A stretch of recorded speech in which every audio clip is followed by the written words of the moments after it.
إن الحمد لله نحمده ونستعينه ونستغفره ونعوذ بالله من شرور أنفسنا ومن سيئات أعمالنا من يهده الله فلا مضل له ومن يضلل فلا هادي له وأشهد أن لا إله إلا الله وحده لا شريك له وأشهد أن محمدا عبده ورسوله أما بعد فإن خير الحديث كتاب الله وخير الهدي هدي محمد صلى الله عليه وعلى آله وسلم وشر الأمور محدثاتها وكل محدثة بدعة وكل بدعة ضلالة وكل ضلالة في النار. قال الله تبارك وتعالى ولا تهنوا ولا تحزنوا وأنتم الأعلون إن كنتم مؤمنين. میرے محترم دینی بھائیوں اور قابل احترام ماں اور بہنوں،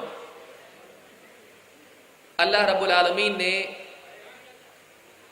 غلبہ اور کامیابی اہل ایمان کے لیے مقدر کیا ہے۔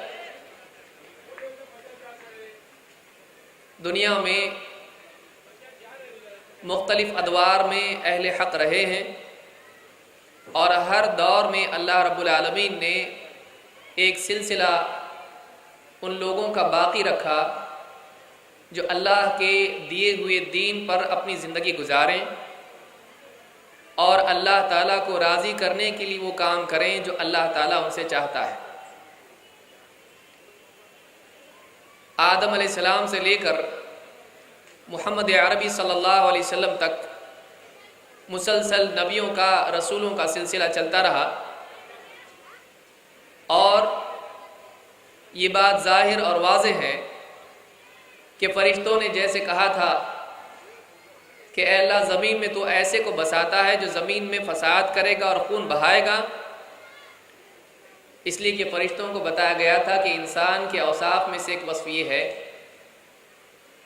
کہ اس کو اختیار ہوگا، آزادی ہوگی، اور خواہشات ہوں گی، جذبات ہوں گے، اور اس کی وجہ سے ایک انسان اپنی خواہشات کی بنیاد پر اپنی آزادی کا غلط استعمال کرے گا۔ پھر کچھ لوگ اپنی آزادی کا صحیح استعمال کریں گے، کچھ لوگ غلط استعمال کریں گے، کچھ لوگ خواہشات کے پابند بنیں گے، کچھ لوگ علم کے تابع ہوں گے، اور اس اعتبار سے انسان کے اختلاف کی وجہ سے، اس کے انتخاب کے فرق کی وجہ سے زمین میں حق اور باطل کے درمیان ہمیشہ ٹکراؤ ہوگا۔ حق والے کمزور ہوں گے، باطل کے پاس طاقت ہوگی، کبھی سیاسی طاقت ہوگی، کبھی مال کی طاقت ہوگی، کبھی کسی اور اعتبار سے طاقت ہوگی، اور جب دلیل میں وہ کمزور ہوگا تو طاقت سے حق کو روکنے کے لیے قوت اور پوری طاقت صرف کر کے اس کو روکنے کی کوشش کرے گا، اور یہ سلسلہ قیامت تک چلتا رہے گا۔ یہ بات شروع ہی سے مقدر تھی اور ہر دور میں واقعی یہ ہوتا رہا۔ نبیوں کی تاریخ اگر آپ دیکھیں تو یہ بات آپ کو واضح طور پر دکھائی دے گی کہ جب بھی حق پر چلنے والے لوگ دنیا میں تھے، ان کے بالمقابل اہل باطل اپنی طاقت استعمال کر کے ان کو روکتے رہے۔ اللہ رب العالمین نے قرآن کریم میں اہل ایمان سے خطاب کیا اور ایسے ہی حالات کے بارے میں رہبری دی اور کہا وَلَا تَهِنُوا وَلَا تَحْزَنُوا وَأَنْتُمُ الْأَعْلَوْنَ إِن كُنتُم مُؤْمِنِينَ۔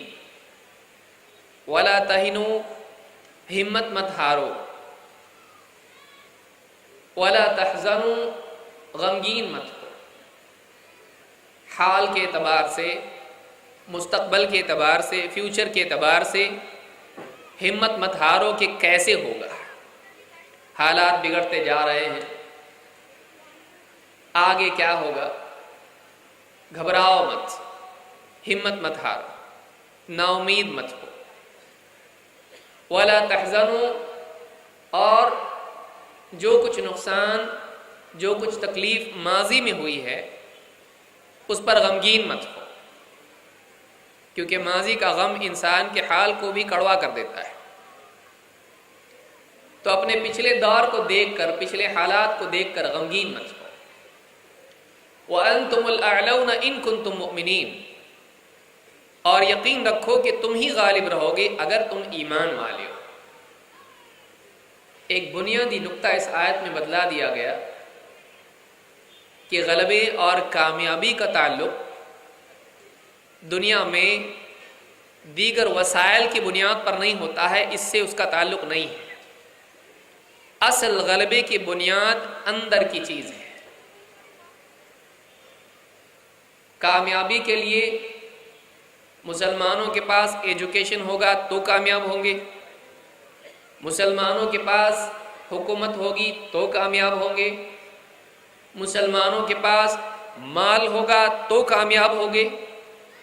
ہر انسان اپنی ذہن کی پرواز کے اعتبار سے کچھ نہ کچھ حل تلاش کر لیتا ہے، لیکن انسان کے بارے میں اللہ نے فرمایا علم الانسان ما لم يعلم۔ اللہ نے انسان کو سکھایا جو اس کو نہیں معلوم تھا۔ انسان نہیں جانتا ہے، واللہ یعلم وانتم لا تعلمون، اللہ جانتا ہے تم نہیں جانتے۔ لہٰذا انسان کی شرافت اسی میں ہے، سمجھداری اسی میں ہے کہ وہ اپنی لا علمی کا اعتراف کرتے ہوئے اللہ کے علم کی طرف رجوع کرے، اپنی عقل سے حل نکالنے کے بجائے اس حل کو دیکھے جو اللہ کی طرف سے آسمانی حل ہے۔ اللہ تعالیٰ نے یہ نہیں بتایا تمہارے پاس سیاسی طاقت ہوگی تو تم کامیاب، مال ہوگا تو کامیاب، ایجوکیشن ڈگری ہوگی تو تم کامیاب، میجورٹی تمہاری ہوگی تو تم کامیاب۔ اللہ نے نہیں بتلایا۔ اللہ نے خارجی وسائل کی بجائے داخلی وسیلہ اور بنیادی وسیلہ بیان کیا اور کہا وَأَنْتُمُ الْأَعْلَوْنَ إِن كُنتُم مُؤْمِنِينَ، تم ہی غالب رہو گے بشرطے کہ تم ایمان والے ہو۔ معلوم یہ ہوا کہ اہل ایمان کا کامیاب ہونا ان کے ایمان پر موقوف ہے۔ ایمان کا مرتبہ اگر واقعی اللہ کے نزدیک قابل قبول ہے، ایمان کی قوت اتنی ہے کہ اللہ کی مدد کے حقدار ہیں، تو اللہ کی مدد بھی آتی، اس لیے کہ کوئی اللہ کی مدد کے بغیر کامیاب نہیں ہو سکتا ہے۔ اللہ تعالیٰ فرمایا وَمَن نَّصْرُ إِلَّا مِنْ عِنْدِ اللَّهِ، مدد تو اللہ ہی کی طرف سے ہوتی ہے، تو اللہ کی مدد کے بغیر کچھ بھی نہیں ملتا ہے۔ اللہ کی نصرت کے بغیر کوئی کامیاب نہیں ہو سکتا ہے، لیکن اللہ کی مدد آتی ہے ایمان کی بنیاد پر۔ لہٰذا ایک بہت ہی اہم نقطہ یہاں پر معلوم ہوا کہ اللہ رب العالمین نے کامیابی کو جوڑا ہے ایمان کے ساتھ۔ لہٰذا یہ دور، اس کے بعد والا، اس کے پہلے والا، کوئی بھی دور ہو، اس میں مسلمانوں کی کامیابی اسی بات میں منحصر ہے کہ وہ اپنے ایمان کی قوت کو مضبوط بنائیں۔ ہم باہر تلاش نہ کریں کہ یہ ہوگا تو ہم کامیاب ہو جائیں گے، اندر تلاش کریں کہ ہمارا ایمان کیسا ہے، ہم اللہ کے آگے جھکنے والے ہیں یا ہم دوسرے دروں پر جھک رہے ہیں، ہمارے ہاتھ اللہ کی طرف اٹھتے ہیں یا مخلوق کے آگے ہم گڑ گڑاتے ہیں، ہماری زندگی میں توحید ہے یا شرک ہے، ہم صرف اللہ کے بندے ہیں یا خواہشات کے بھی ہیں اور دوسری چیزوں کے بھی ہیں۔ ہم اپنی زندگی کے مسائل کے لیے اللہ کی طرف رجوع کرتے ہیں یا پھر گلے میں بندھے ہوئے تعویذ یا پھر ستارے اور دیگر چیزوں کی طرف متوجہ ہوتے ہیں۔ وَلَا تَهِنُوا وَلَا تَحْزَنُوا وَأَنْتُمُ الْأَعْلَوْنَ إِن كُنتُم مُؤْمِنِينَ۔ اللہ نے غلبے کو، علو کو، اونچے پن کو، تم ہی اوپر رہو گے بشرطے کہ تم ایمان والے ہو۔ تو بنیادی چیز، اجمالی حل، ایک لفظ میں اگر حل بتلا دیا جائے کہ بھئی مسلمانوں کی کامیابی کا راز کیا ہے، تو ایک لفظ میں اگر آپ کو جواب دینا ہے تو آپ جواب دے سکتے ہیں ایمان۔ اس کے بغیر نہیں ہو سکتا۔ ہاں، ایسا ایمان جو شرک سے پاک ہو، جو شک سے پاک ہو، جس میں انکار نہ ہو، جس کے اندر انکار نہ ہو، جس میں قبول ہو، جس میں یقین ہو، جس میں توحید ہو۔ وَمَا يُؤْمِنُ أَكْثَرُهُم بِاللَّهِ إِلَّا وَهُمْ مُشْرِكُونَ۔ ایسا ایمان کیا فائدے گا؟ عربوں کے بارے میں، مکہ کے مشرکین کے بارے میں اللہ نے فرمایا وَمَا يُؤْمِنُ أَكْثَرُهُم بِاللَّهِ، ان کی اکثریت کا حال یہ ہے کہ اللہ پر ایمان رکھتے ہیں لیکن پھر بھی مشرک کے مشرک ہی ہیں، ان کا ایمان شرک سے پاک نہیں، ایسا ایمان نہیں، ایسا ایمان جو شرک سے پاک۔ تو اس دور میں جو عالمی سطح پر حالات بگڑ رہے ہیں، ان کے حل کے لیے کوئی آدمی ہمت ہار کے سب چھوڑ دیتا ہے اور دوسرے رنگ میں رنگ جاتا ہے، یہ بھی غلط۔ اور دوسری طرف یہ کہ ذہن منفی ہو کر ایک انسان تشدد کی طرف جائے اور اپنی منمانی کرے، یہ بھی غلط، کیونکہ مسائل بھی اللہ کی طرف سے آتے ہیں اور حل بھی اللہ کی طرف سے آتا ہے۔ جب مسائل آتے ہیں تو اللہ کی طرف اگر آدمی رجوع کرے، اللہ حل بھی دیتا ہے۔ لہٰذا ان حالات میں مسلمانوں کو کیا کرنا چاہیے؟ قیامت تک کے لیے جب ہمارا اعتقاد ہے کہ قرآن و سنت میں قیامت تک کے لیے رہبری ہے، تو ہم کو یقین کے ساتھ اسی طرف رجوع کرنا چاہیے۔ ترکت فیکم شیئین، میں نے اپنے بعد دو چیزیں چھوڑی ہیں، لن تضلوا بعدہما، ان دو کے بعد تم گمراہ نہیں ہوں گے۔ اگر واقعی حق کے ساتھ ان دونوں چیزوں کو تم نے تھامے رکھا، گمراہ نہیں ہوں گے۔ اور وہ دو چیزیں کیا ہیں؟ کتاب اللہ و سنتی، اللہ کی کتاب اور میری سنت۔ قرآن اور حدیث، قرآن اور سنت، اس کا تھامنا نجات کے لیے بنیادی شرط ہے۔ ہاں، اس کا تھامنا ایمان کے ساتھ ہو۔ لہذا آج کے ان حالات میں یہ کیا حالات ہیں اور حال کا حل کیا ہے؟ دیکھیے، کسی بھی مسئلے میں دو چیزیں معلوم ہونا ضروری ہے۔ کامیابی کے لیے دو چیزیں ضروری ہیں، ایک حال معلوم ہو، دو حل معلوم ہو۔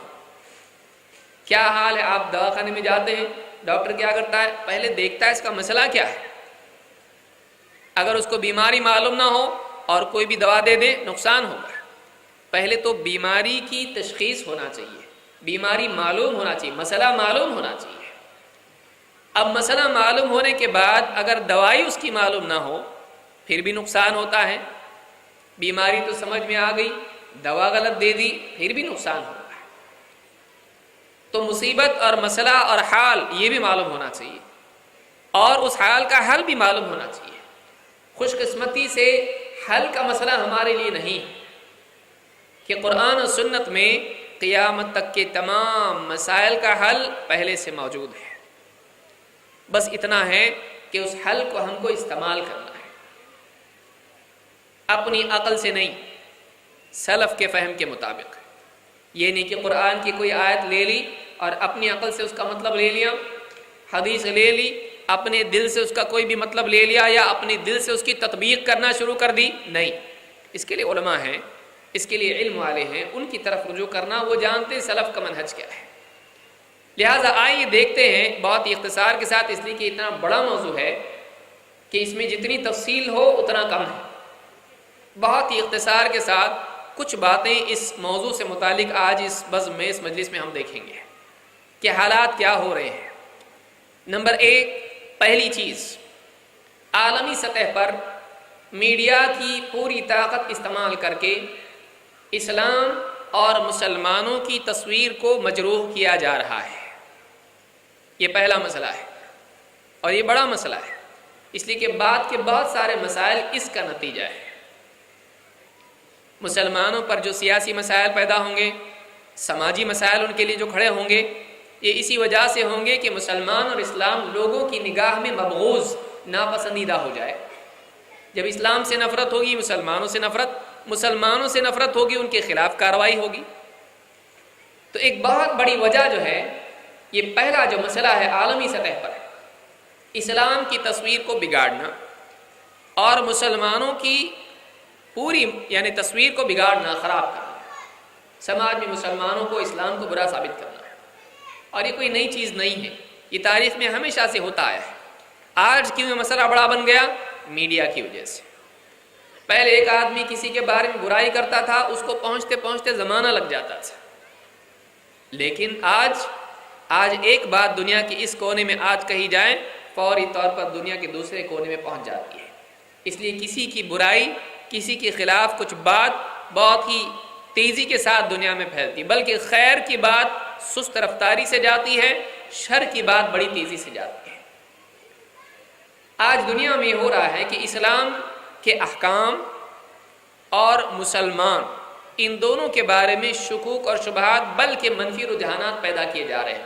ہم ساری میڈیا کو برا نہیں کہتے ہیں، میڈیا والوں میں اچھے لوگ بھی ہیں اور بہت لوگ ہیں اچھے ہیں، لیکن ہمیشہ اچھوں کے ساتھ برے بھی ہوتے ہیں اور ہر میدان میں ہوتے ہیں۔ سستی تجارت کو سامنے رکھتے ہوئے اپنے ٹی آر پی کو بڑھانے کے لیے یا اپنے اخبار کی کھپت بڑھانے کے لیے، اپنے ویب سائٹ کے لنک پر زیادہ ہٹ پانے کے لیے آج عالمی سطح پر اور بعض اوقات سیاسی بیکنگ بھی اس کو ہوتی ہے، اسلام کے بارے میں پروپیگنڈا۔ اسلام میں طلاق ہے عورتوں کے لیے، ظلم ہے بہت، اسلام میں عورتوں کے حقوق ادا نہیں کیے جاتے ہیں، کیا پنجرے میں ڈال دیا عورت کو، برقع باہر نکالو اس کو، آزادی سے جیے وہ۔ اسلام میں نکاح کا یہ سسٹم ہے، اسلام میں ایسا ہے، اسلام میں ایسا ہے۔ اسلام دہشت گردی سکھاتا ہے، اسلام انسانیت کے لیے دشمن ہے اور مسلمان انسانیت کے لیے مصیبت ہے۔ ایک دنیا کا ایک رواج ہے کہ ایک جھوٹ کو کئی بار بولا جائے تو جھوٹ سچ کی صورت اختیار کر لیتا ہے۔ اذا تکرر تقرر، جب ایک بات بار بار دہرائی جاتی ہے تو دل میں رچ بس جاتی ہے۔ ایک غلط بات کو اتنا بولو کہ لوگ بار بار یہاں سے بھی سنا، یہاں سے بھی سنا، یہاں سے بھی سنا، پیچھے سے بھی وہی آواز آ رہی۔ اتنے لوگ سب پاگل تھوڑی ہوتے ہیں، عام انسان کی مینٹالٹی یہ ہوتی ہے، سب بول رہے ہیں بھائی۔ تو کئی باتیں آدمی اس وجہ سے مانتا ہے کہ اتنے سارے لوگ غلط کیسے ہو سکتے ہیں۔ تو چاروں طرف سے یہ بات کہی جائے کہ اسلام مصیبت ہے، مسلمان مصیبت ہیں، اسلام آج کے دور کا دین نہیں ہے، اسلام میں ختنہ ہے، اسلام میں یہ ہے، کیا مصیبت ہے اسلام، پرانے زمانے کا اسلام کی سزائیں صاحب بہت بہت جو ہے باربیرک سزائیں ہیں، اسلام کی سزائیں بہت بھیانک ہیں، انسانیت نہیں اسلام میں، اسلام رحمت نہیں زحمت ہے۔ ایک ایک کر کے پھر ٹی وی کے اوپر ٹاک شوز ہوں گے، اس میں لوگ بیٹھ کے بات کریں گے۔ اسلام میں تھوڑے چینجز ہونا چاہیے، اسلام کے رولز تھوڑے چینج، زمانے کے ساتھ اسلام کو چلنا چاہیے، تھوڑا رد و بدل ہونا چاہیے۔ ہر ملک کا قانون بدلتا ہے، اسلام کو بھی بدلنا چاہیے۔ قانون انسان کے لیے ہے، انسان تھوڑی قانون کے لیے ہے، تو اسلام کا قانون بھی بدلنا چاہیے۔ تو اسلام کو اپنی طرف سے کچھ بنا کے کچھ نیا ماڈرن اسلام بنایا جائے۔ اور بولنے والے بعض اوقات ایسے ہمیشہ مل جاتے ہیں جن پہ مسلمانوں کا لیبل ہوتا ہے، لیکن واقعی اسلام کا ان کا کوئی رشتہ بھی نہیں ہوتا ہے، وہ کہیں مغرب میں پڑے ہوئے ہوتے ہیں، دنیاوی علوم ان کے پاس ہوتے ہیں، لیکن وہی پی ایچ ڈی وہ دین پہ بھی استعمال کرنا شروع کرتے ہیں۔ یہ ایسے ہی جیسے ایک بلڈنگ بنانے والے کو کسی انسان کے آپریشن کے لیے کھڑا کر دیا جائے، کیوں بھائی پڑھا لکھا ہے، وہاں کا پڑھا ہوا ہے، یہاں شروع کر دو۔ یا زیادہ بہتر مثال، کسی جانور کے ڈاکٹر کو انسان کے دل کا آپریشن کے لیے کھڑا کر دیا جائے، نہیں ہو سکتا ہے، اس کا میدان ہے، اس میں وہ کامیاب ہے، لیکن یہاں ایک الگ معاملہ ہے، وہ اس کا ایکسپرٹ نہیں ہے تو نہیں کر سکتا ہے۔ تو ایسے دنیا کے پڑھے لکھے لوگ بیٹھ کے اسلام کے بارے میں بات کریں گے اور میڈیا میں لوگ سن رہے ہیں، کئی لوگ اس سے متاثر ہو جاتے ہیں کہ بھائی تمہارا آدمی بول رہا ہے، ہم تو بول رہے تھے، تمہارا آدمی بول رہا ہے، دیکھو اسلام میں چینج ہونا چاہیے، قانون بدلنا چاہیے۔ آج عالمی سطح پر یہ ہو رہا ہے، پچھلے زمانوں میں بھی ہوتا تھا۔ ایک صحابی، اللہ کے نبی صلی اللہ علیہ وسلم کی صحابی ہیں سلمان رضی اللہ تعالیٰ عنہ، مشرکین نے ان سے کہا یہ کیا تمہارا نبی ہے، پیشاب پاخانہ بھی سکھاتا ہے تم کو، ایسا کیسا نبی، اتنی چھوٹی چھوٹی چیز، پیشاب پاخانہ کوئی سکھانے کی چیز ہے؟ یا قرآن کے بارے میں، یہ قرآن ایک ساتھ کیوں نازل نہیں ہوا، لولا نزل علیہ القرآن جملۃ واحدہ، قرآن کے بارے میں شک۔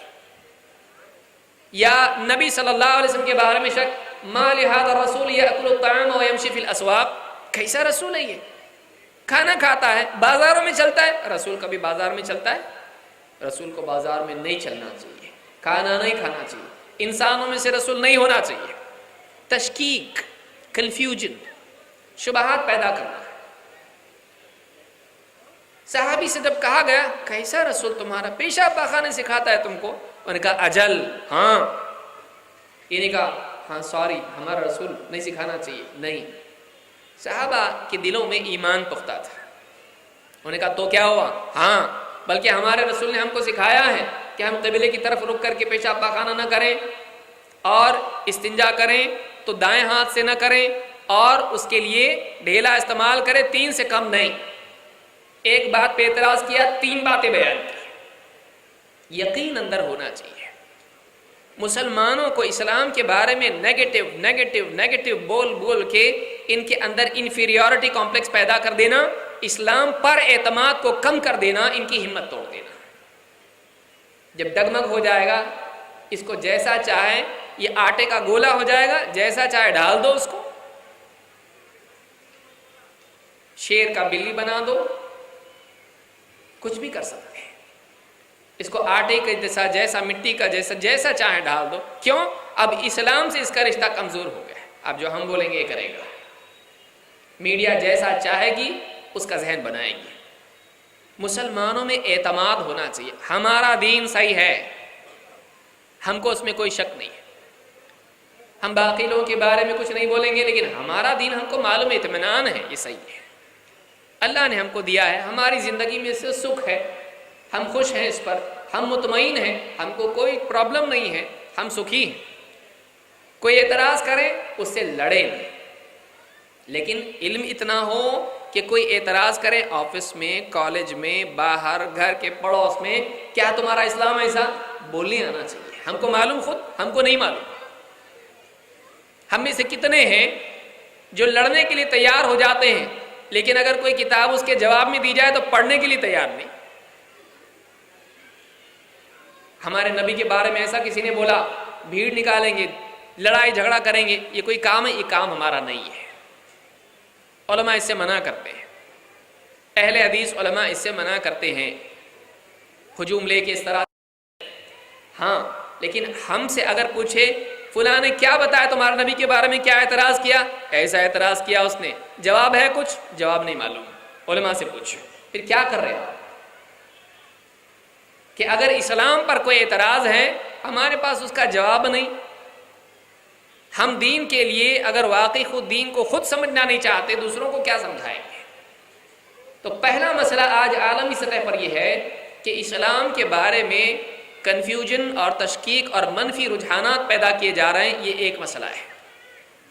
نمبر 2، دعوت دین کے سلسلے میں خوف کا ماحول پیدا کرنا ہے۔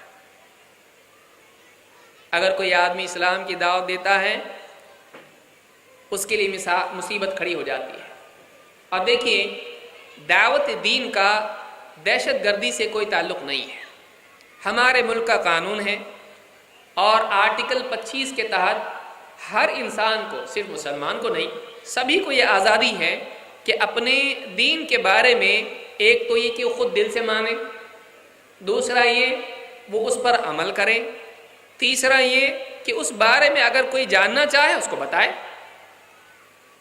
بھئی ایک آدمی کچھ خرید کے لاتا ہے دکان سے، اس کو لگتا ہے چیز اچھی ہے، پڑوسی کو بولتا ہے، کوئی اچھی چیز کسی کے پاس ہوتی ہے بتاتا ہے۔ تو اگر ایک آدمی دوسرے سے مل رہا ہے، اس کے افکار کا تبادلہ ہوگا قانونی سطح پر، کبھی وہ بتائے، اس کی مرضی بتائے نہ بتائے، لیکن بتائے تو غلط نہیں ہے۔ 2 آدمی جب ملیں گے تو دنیاوی چیزوں کے بارے میں بھی بات کرتے ہیں، کبھی بات چیت دین کے بارے میں بھی ہو سکتی۔ کیا بھائی ہم نے میڈیا میں دیکھا لوگ کہہ رہے ہیں کہ تمہارا اسلام دہشت گردی سکھاتا ہے؟ نہیں بھائی، قرآن میں ایسا ہے، ہمارے نبی دہشت گرد نہیں تھے۔ وَمَا أَرْسَلْنَاكَ إِلَّا رَحْمَةً لِلْعَالَمِينَ، اللہ نے خود فرمایا اے نبی ہم نے آپ کو سارے عالمین کے لیے رحمت بنا کر بھیجا ہے۔ لو، ہمارا اللہ ظالم نہیں ہے، اللہ نے خود فرمایا بسم اللہ الرحمن الرحیم، اللہ نے خود فرمایا الرحمن الرحیم، اللہ تعالیٰ رحمان ہے، رحم کرنے والا ہے، ہمارے نبی کو رحمت بنا کر بھیجا گیا، ہمارا دین زحمت والا نہیں ہے۔ معلوم ہوگا تو بتائیں گے۔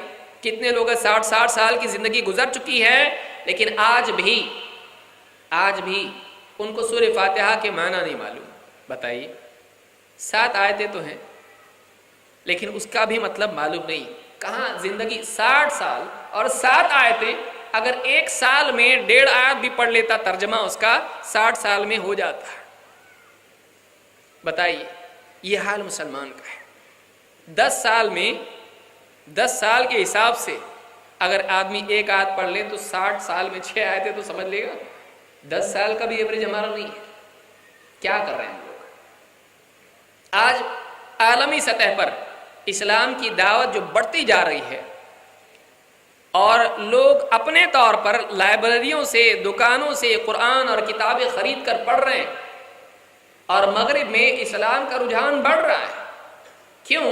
اس لیے کہ جتنا اسلام کو بدنام کیا گیا، اسلام کا مدعا، اسلام کا موضوع اچھلا۔ اب مغربی قوم کیسی ہے؟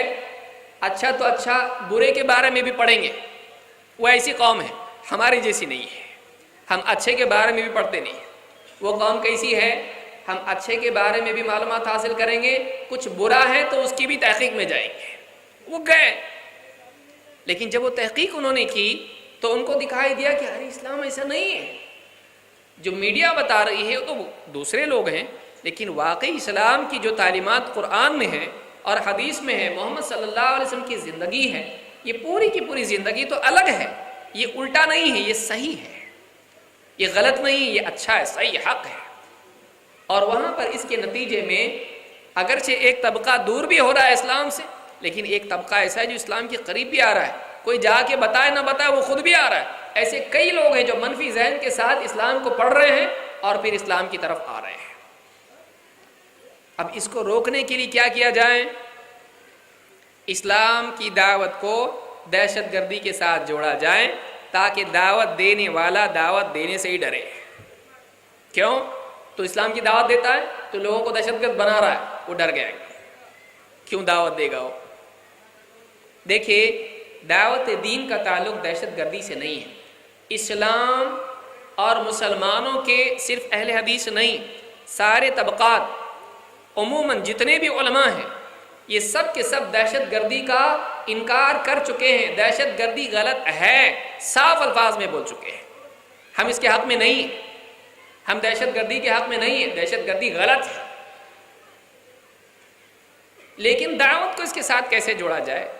اسلام کے بارے میں کوئی آدمی بات کرے، اس کے بارے میں ڈر پیدا کیا جائے، یہ مناسب نہیں ہے۔ یہ انسان کی فنڈامنٹل رائٹس میں سے ہے، فنڈامنٹل رائٹس میں سے، انسان کے بنیادی حقوق میں سے، اور صرف ہندوستان میں نہیں، عالمی سطح پر ہے۔ تو آج جو ہے عالمی سطح پر ایک ڈر کا ماحول پیدا کیا جا رہا ہے، سیاسی سطح پر۔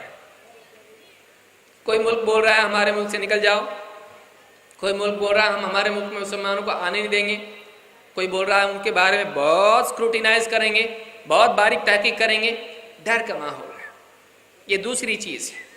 اللہ تعالیٰ قرآن کریم میں فرماتا ہے وَاذْكُرُوا إِذْ أَنْتُمْ قَلِيلٌ مُسْتَضْعَفُونَ فِي الْأَرْضِ تَخَافُونَ أَنْ يَتَخَطَّفَكُمُ النَّاسُ فَآوَاكُمْ وَأَيَّدَكُمْ بِنَصْرِهِ وَرَزَقَكُمْ مِنَ الطَّيِّبَاتِ لَعَلَّكُمْ تَشْكُرُونَ۔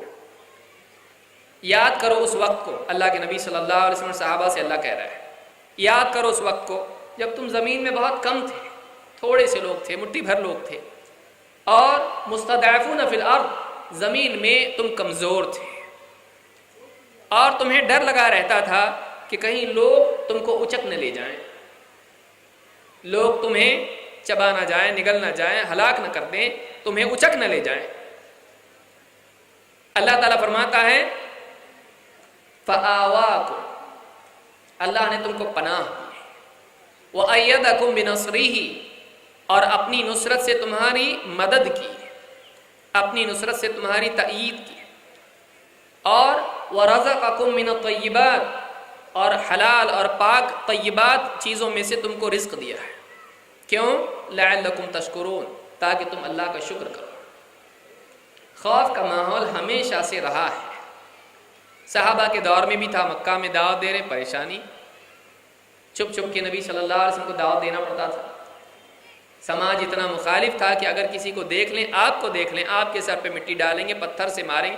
آپ دیکھیے طائف میں کیا ہوا، لیکن اللہ کے نبی صلی اللہ علیہ وسلم نے اپنے اس کام کو نہیں چھوڑا۔ تو یہاں پر یہ بات یاد رکھیں کہ اگر ایسا ماحول بن بھی رہا ہے یہ نہیں کہ ایک آدمی مجنونہ قدم اٹھائے بغیر کسی تدبیر کے، بغیر کسی مشورے کے کچھ بھی اپنے جی میں آئے کرے، ایسا بھی نہیں کرنا چاہیے۔ لیکن علماء کی رہبری میں دعوت و تبلیغ کا کام جاری رہے، اور اپنے میدان میں پہلے تو مسلمانوں ہی کی اصلاح کی بہت ضرورت ہے، مسلمانوں ہی کو دعوت کی ضرورت ہے، اس کام میں لگیں، اور جہاں ضرورت ہے وہاں پر بات بھی کر سکتے ہیں، کوئی منع نہیں ہے، قانونی طور پر کسی کے لیے منع نہیں ہے۔ لیکن یہ کہ ایک آدمی سرے سے اس خیال ہی کو چھوڑ دے، یہ بھی غلط ہے۔ لیکن آج مسلمانوں ہی میں آج شرک اور بدعات اور کفریات اتنی زیادہ ہیں کہ ہم کو اسی کام سے فرصت نہیں ملے گی اگر واقعی ہم کو صحیح ڈھنگ سے کرنا شروع کریں۔ اسی طرح سے تیسری چیز جو ہے، آج اس دور کے مسائل میں سے ایک بڑا مسئلہ یہ ہے کہ فرقہ واریت بہت زیادہ ہو گئی ہے، اور اس میں صرف علمی اختلاف سے یہ چیز آگے بڑھ کے تشدد اور دشمنی اور نفرتوں تک پہنچ گئی ہے۔ یہ اچھی بات نہیں ہے۔ دیکھیے، ایک انسان ہے، دوسرا انسان ہے، دونوں کی تحقیق کا فرق ہو سکتا ہے، یہ اس چیز کو حق مان رہا، وہ اس کو باطل مان رہا ہے، اس کا ماننا یہ ہے اور اس کا ماننا یہ ہے۔ دلائل کی روشنی میں ہر ایک کو حق ہے کہ اپنی بات کو صحیح ثابت کرے اور دوسرے کی بات کی علمی تردید کرے، یہ ہونا چاہیے، ورنہ سب آنکھ بند کر کے ایک دوسرے کے پیچھے چلنے لگے، یہ بھی صحیح، یہ بھی صحیح، سب صحیح، تو یہ صحیح نہیں ہے۔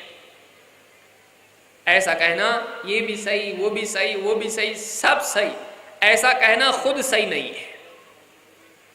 پھر اصلاح کیسے ہوگی؟ پھر سمجھایا کیسے جائے گا؟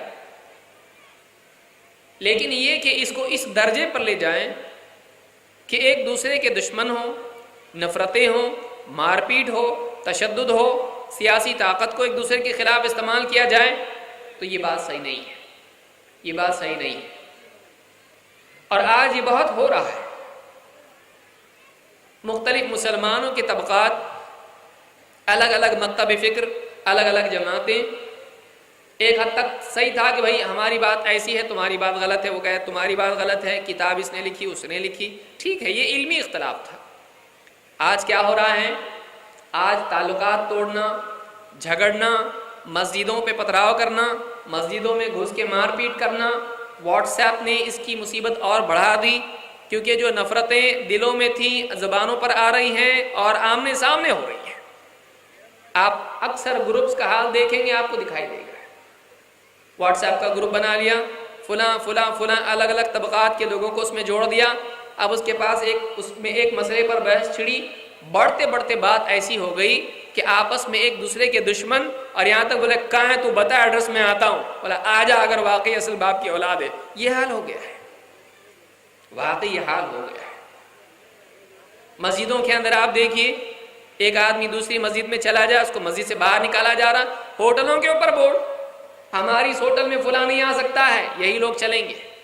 شادی کارڈ میں فلاں آدمی اگر اس میں آتا ہے تو اس کو الاؤڈ نہیں ہے۔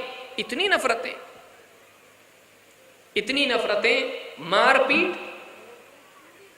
پیٹ اور جھگڑے صرف مسلک کی بنیاد پر۔ علمی اختلاف تک بات ٹھیک ہے، یہ سلف میں بھی رہا ہے، اور سلف بھی آپس میں ایک دوسرے کی تردید کرتے تھے، بتاتے تھے یہ صحیح نہیں ہے، یہ صحیح ہے۔ تحقیق میں اجتہاد میں فرق ہو سکتا ہے اور حق ہے کہ بتائیں، لیکن یہ حال کہ مار پیٹ تک نوبت آ جائے، مسجدوں کے خلاف کیس ہو جائے کہ یہ مسجد نہیں بننا چاہیے، دوسرا کچھ بھی بھلے چلے گا، یہ کیا بات ہے؟ یہ جو فرقہ وارانہ منافرت ہے یہ آج بہت بڑھ گئی ہے، پہلے نہیں تھا اتنا، پہلے تھا، لیکن آج جو تشدد بن گیا ہے، آج عوام سے لے کر علماء سے لے کے عوام تک، چھوٹا بڑا مرد عورت سب اس میں شامل ہو گئے، ایک دم نفرتیں ہیں۔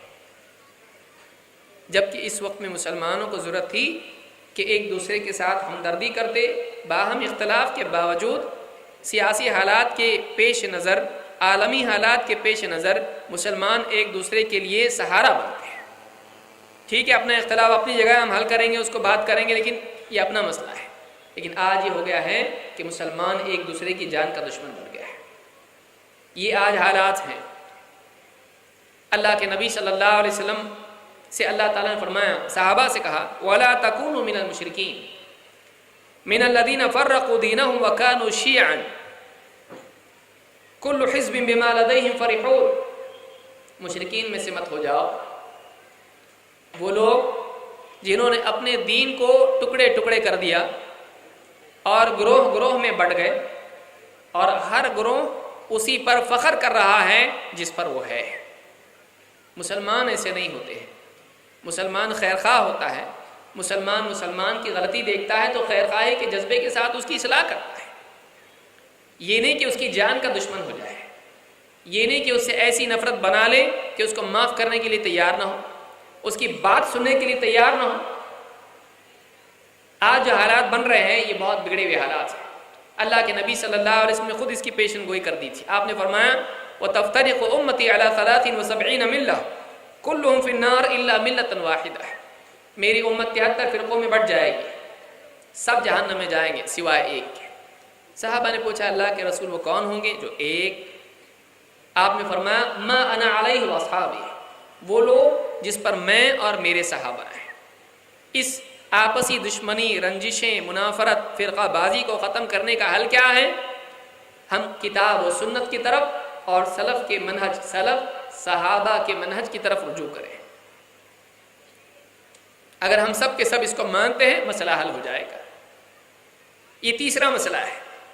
اسی طرح سے چوتھا مسئلہ موجودہ حالات، جیسے جیسے ایجوکیشن بڑھ رہا ہے، نوجوان نسل میں خاص طور سے بے دینی بھی بڑھ رہی ہے، اور دنیا چونکہ نزدیک آ چکی ہے، چاہے انٹرنیٹ کا معاملہ ہو یا اسی طرح سے کال سینٹرز کا معاملہ ہو یا اسی طرح سے انٹرنیشنلی ساری ملکوں کی تجارت ملکوں میں آنا ہو، اس اعتبار سے دنیا کی زیب و زینت، دنیا کی رنگینی اور دنیا کی تفریح کے وسائل بڑھ گئے ہیں،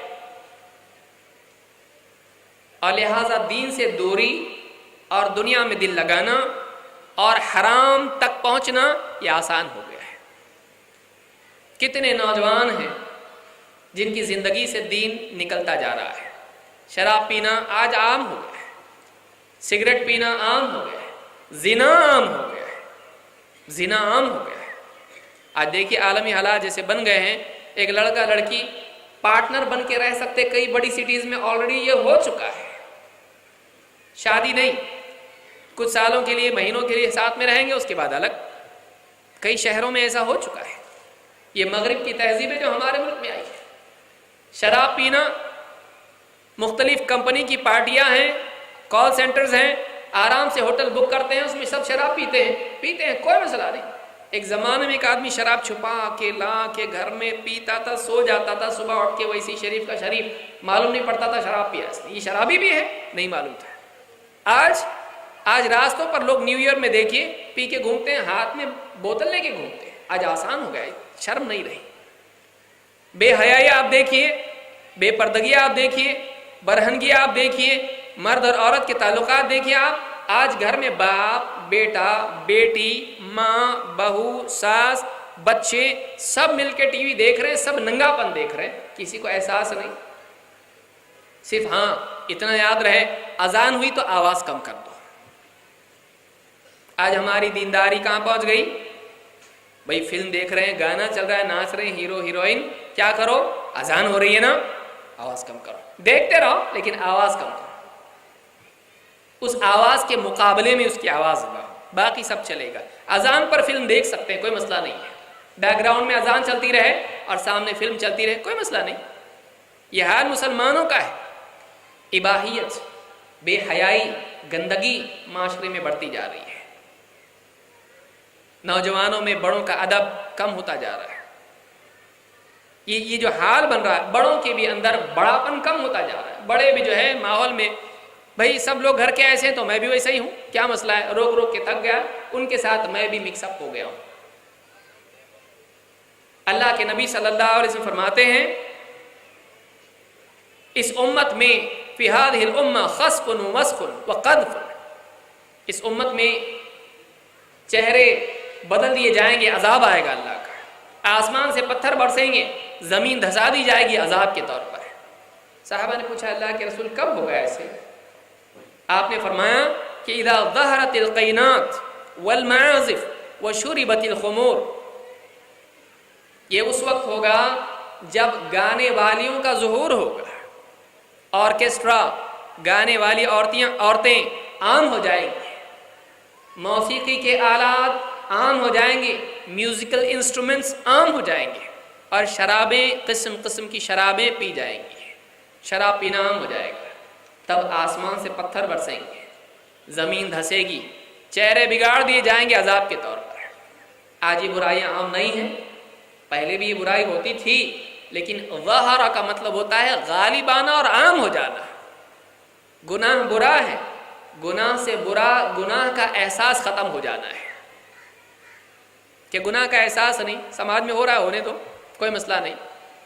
کیوں؟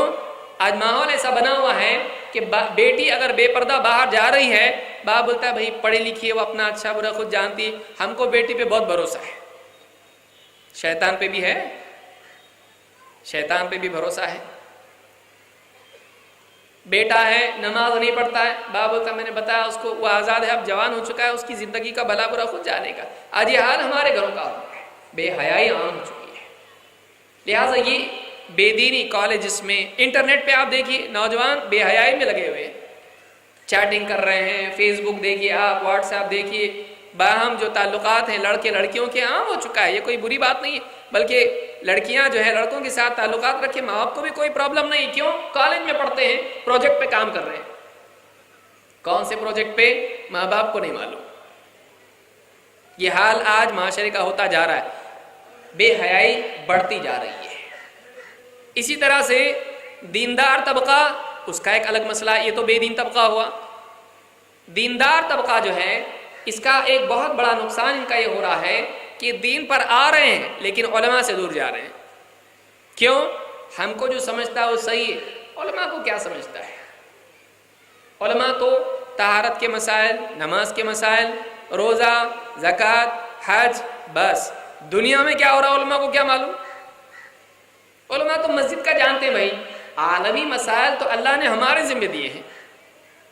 تو جو دیندار طبقہ ہے نوجوانوں میں سے ایک طبقہ جو ہے وہ علماء سے کٹ کے عالمی مسائل سے متاثر ہو کر منفی ذہن اس کا بن رہا ہے۔ یہ بھی ایک مسئلہ ہے، اور کسی ایک طبقے کی بات نہیں، عام بات کر رہا ہوں میں۔ تو کیونکہ آج نیوز میں اس ملک میں ایسا ہو رہا ہے، عراق میں ایسا ہو رہا ہے، سیریا میں ایسا ہو رہا ہے، فلاں ملک میں یمن میں ایسا ہو رہا ہے، مصر میں ایسا ہو رہا ہے، نیوز اتنا اس کو اچھال رہا ہے ان معاملات کو، اور اتنا زیادہ لوگوں کے سامنے آ رہا ہے کہ آدمی نیوز دیکھ کے جو ہے ایک دم سر اس کا پھٹ جاتا ہے۔ اور نوجوان طبقہ فیس بک پہ، انٹرنیٹ پہ، اور جو ہے اسی طرح سے واٹس ایپ وغیرہ کے ذریعے سے یہ چیزیں اتنی زیادہ آتی ہیں کہ نوجوانوں میں ظاہر بات ہے خون گرم ہوتا ہے، کچھ کرنے کا جذبہ ہوتا ہے، اور نوجوانوں کا ذہن دنیاوی مسائل کی طرف زیادہ ہوتا ہے، آخرت کے مسائل کی طرف کم ہوتا ہے۔ یہ بڑھاپا ہے جو انسان کو آخرت سے زیادہ جوڑتا ہے، دنیا سے کم، لیکن جوانی دنیا سے زیادہ آخرت سے کم۔ تو دنیا کے مسائل کا حل کرنا یہ اپنے اوپر لازم سمجھتے ہیں، لیکن یہ اپنے طریقے سے، علماء کے بتائے ہوئے طریقے سے نہیں، یہ مصیبت ہے۔ اس لیے عام طور سے نوجوانوں کا ایک طبقہ اگرچہ وہ بڑا نہیں ہے، لیکن ایک طبقہ ایسا ہے جو علماء سے کٹ جاتا ہے، یہ سمجھتے ہوئے کہ دنیاوی مسائل میں، سیاسی مسائل میں علماء کو معلومات نہیں ہے، تو ہم اپنے حساب سے سیاسی مسائل کو حل کریں گے۔ یہ ایک بڑی مصیبت ہے، یہ صحیح نہیں ہے۔ اللہ کے نبی صلی اللہ علیہ وسلم نے آخری زمانے میں اس بگاڑ کی طرف اشارہ کیا تھا۔ آپ نے فرمایا یأتی فی آخر الزمان قوم، آخری زمانے میں ایک طبقہ ایسا ہوگا، حدثاء الاسنان سفہاء الاحلام، جن کے ابھی دانت بھی گرے نہیں، اب نئے دانت آئے نہیں، جسے بولتے ہیں ابھی عمر ان کی بڑی بھی نہیں، اور سفہاء الاحلام، ان کو زیادہ عقل نہیں ہوگی، نہ سمجھ قسم کے، ابھی بالغ ہوئے ہیں، زیادہ تجربہ زندگی کا نہیں ہے۔ یقولون من خیر قول البریہ، باتیں تو بڑی بڑی کریں گے، نیک باتیں کریں گے۔ یمرقون من الاسلام کما یمرق السهم من الرمیہ، لیکن ان کا حال یہ ہوگا کہ اسلام سے ایسے نکل جائیں گے جیسے ایک تیر شکار کے پار نکل جاتا ہے۔ تیر ہوتا ہی ہے کہ تیر شکار میں جا کے رک جاتا ہے، ایک آدمی اسلام میں آئے رک جائے، وہ آئیں گے اور تیر جیسے شکار کے پار ہو جاتا ہے وہ نکل جائیں گے۔ وہ حق پر ٹھہریں گے نہیں بلکہ حق سے آگے نکل جائیں گے، حق سے دور ہو جائیں گے، جیسے تیر شکار سے پار ہو جاتا ہے۔ اور آپ فرماتے ہیں لا یجاوز ایمانہم حناجرہم، ان کا ایمان ان کے حلق سے آگے، ان کا ایمان ان کے حلق سے آگے نہیں بڑھے گا، دل میں اس کا استقرار نہیں ہوگا۔ اسی طرح سے آپ نے فرمایا یقتلون اہل الاسلام ویدعون اہل الاوثان، اہل اسلام کو قتل کرنا شروع کر دیں گے اور اوثان والوں کو چھوڑ دیں گے، شرک والوں کو چھوڑ دیں گے۔ تو یہاں پر آپ دیکھیں گے جیسے داعش وغیرہ جو تحریکیں ہیں، علماء نے سختی سے اس کی تردید کی ہے۔ داعش عربی میں کہتے ہیں، آئس جس کو کہا جاتا ہے، یہ گمراہ تحریک ہے، یہ گمراہ تحریک ہے۔ علماء بولتے بولتے تھک گئے ہیں، یہ گمراہ تحریک ہے۔ القاعدہ ہو، آئس ہو، یا اس جیسی جتنی اور بھی تحریکیں ہیں، یہ ساری کی ساری گمراہ اور غلط تحریکیں ہیں۔ نوجوانوں کو چاہیے کہ انٹرنیٹ کے ذریعے سے ان کے دھوکے میں نہ آئیں، ان کے دھوکے میں نہ آئیں، علماء سے جڑے رہیں۔ اللہ کے نبی صلی اللہ علیہ وسلم نے فرمایا ان العلماء ورثۃ الانبیاء، علماء انبیاء کے وارث ہیں۔ جیسے انبیاء اپنے دور میں افراد کی تربیت اور رہبری کرتے تھے، اسی طرح سے ہر زمانے میں اگر نبی نہ بھی ہو تو ان کے قائم مقام یعنی ان کے منصب کے اعتبار سے، ذمہ داری کے اعتبار سے، وہ نبی تو نہیں ہے لیکن ذمہ داری تربیت کی نبھانے کے لیے علماء ہوں گے۔ نوجوانوں کو چاہیے کہ علماء سے جڑے۔ علماء دور اندیش ہوتے ہیں، علماء گہرا علم دین کا رکھتے ہیں۔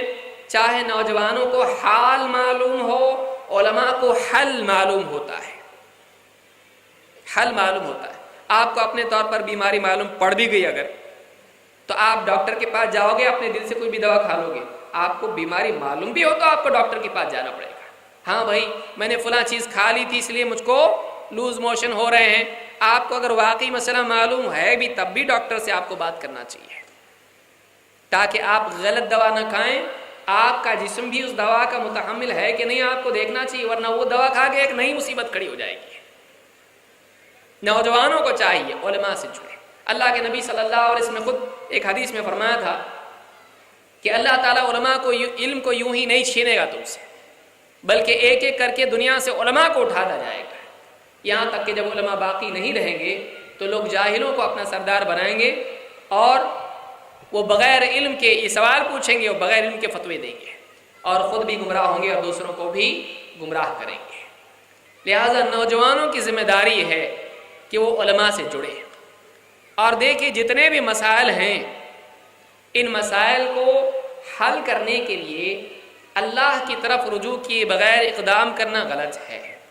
اسی لیے سورۃ الفاتحہ میں ہم کو سکھایا گیا ہے ایاک نعبد و ایاک نستعین، اے اللہ ہم تیری ہی عبادت کرتے ہیں اور تجھی سے مدد چاہتے ہیں۔ یہ سکھایا گیا کہ اگر تو واقعی اللہ کا بندہ ہے تو صرف اپنے دینی معاملات میں نہیں بلکہ دنیاوی معاملات میں بھی اللہ کی مدد لے، اللہ سے مدد مانگ، اپنے اوپر اعتماد مت کر، اپنے وسائل پر اعتماد مت کر، اللہ پر اعتماد کر۔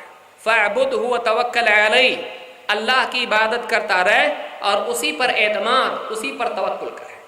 لہٰذا جو بھی مسائل ہیں اللہ نے فرمایا ولا تہنوا ولا تحزنوا وانتم الاعلون ان کنتم مؤمنین، تم نہ ہمت ہارو نہ غمگین ہو، تم غالب رہو گے یقیناً، بشرطے کہ تمہارے پاس ایمان ہو، تم مومن ہو۔ لہٰذا اس دور میں بڑی ذمہ داری ہماری یہ ہے کہ ہم امت میں توحید اور ایمان کی تجدید کی ذمہ داری نبھائیں۔ اس وقت میں بڑا کام یہ ہے کہ امت کی تربیت کریں اور ایمان کی پختگی پیدا کریں، ایسا ایمان جو شرک اور شک سے پاک ہو، ایسا ایمان جو ساری چیزوں کو شامل ہو، کچھ مانے کچھ نہ مانے، ایسا نہیں ہو۔ لہٰذا اس وقت بڑا کام کرنے کا یہ خاص طور سے علماء کا اور مربیین کا کہ عوام کے قلوب کی اصلاح کی تربیت کی کوشش کریں۔ اللہ رب العالمین سے دعا ہے کہ امت کے حالات کو درست فرمائیں، مسلمانوں کو متحد کر دیں اور مسلمانوں میں باہم محبت پیدا فرمائیں، اور اسی طرح سے جو مسائل عالمی سطح پر پیدا ہو رہے ہیں اللہ رب العالمین ان کو ہمارے لیے حل فرمائیں۔ اقول ھذا واستغفر اللہ لی ولکم۔